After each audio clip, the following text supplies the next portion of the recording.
ஜெபம். கர்த்தருக்கு ஸ்தோத்திரம். சங்கீதம் 136:23.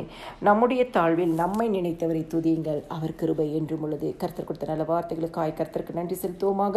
இந்த நாள் முழுவதும் எங்களை ஆசீர்வதித்த தேவனுக்கு நாங்கள் நன்றி செலுத்துகிறோம். அப்பா, இந்த மாதம் முழுவதும் 31 நாள் எங்களை தாங்கி நடத்தினீங்களே, கரம் பிடிச்சிங்களே, ஆசீர்வதித்தீங்களே, யோசனை கொடுத்தீங்களே, ஆலோசனை கொடுத்தீங்களே, சுகமில்ல ஜீவனை கொடுத்தீங்களே, உமக்கு நன்றி செலுத்துகிறோம்ப்பா. அறிந்தும் அறியாமலும் செய்த சகல பாவங்களும் இன்னும் ஒரு விஷயம் ரத்தத்தினால கழுவி பரிசுத்தப்படுத்துங்க. அதிகாலை எழும்பி பாடி மகிமைப்படுத்தி உடைய வேத வசனத்தை தியானிக்க எங்களுக்கு கிருபை கொடுங்க. காலை தோறும் உடைய கிருபைகள் புதியவைகளாக இருக்கிறதே, புதிய கிருபையினால் ஆண்டவரே ஒவ்வொருவரையும் நிரப்புங்க ஏசப்பா. எங்களுடைய தாழ்வில் ஆண்டவரே எங்களை நினைத்தவரே உண்மை துதிக்கிறோம் அப்பா. இந்த மாதம் முழுவதும் எத்தனை சூழ்நிலை எங்களை நினைத்தீங்களேப்பா. கர்த்தர் நம்மை நினைத்திருக்கிறார், அவர் ஆசீர்வதிப்பார் என்று சொன்னது போல இந்த மாதம் முழுவதும் எங்களை நினைத்து எங்களை ஆசீர்வதித்து எங்களை தாங்கின தேவனுக்கு நாங்கள் நன்றி செலுத்துகிறோம்ப்பா. புதிய மாதத்தை உங்களோட கரத்தில் கொடுக்கிறோம். நீங்கள் ஆளுகை செய்யுங்க. உங்கள் நாமம் மாத்திரமே மகிமைப்படட்டும். சகல துதிகன மகிமையெல்லாம் என் ஆண்டவராக இயேசு கிறிஸ்து ஒருவருக்கே செலுத்துகிறேன். ஆமேன்.